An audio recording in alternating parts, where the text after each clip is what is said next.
Hey guys, welcome back to another tutorial video. So in today's video, I'll show you how to fix your Spark driver account.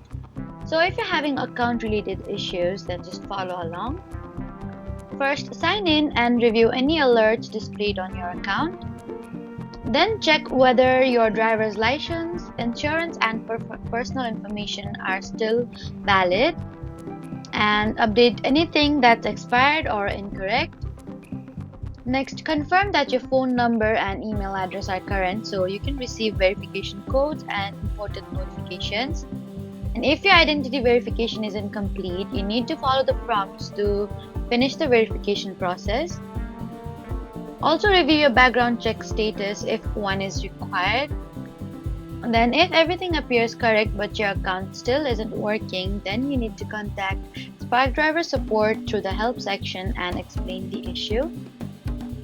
They can review your account and let you know if additional action is required. So that was how to fix your Spark Driver account. Please don't forget to like, comment, and subscribe for more helpful tutorials. Thank you for watching.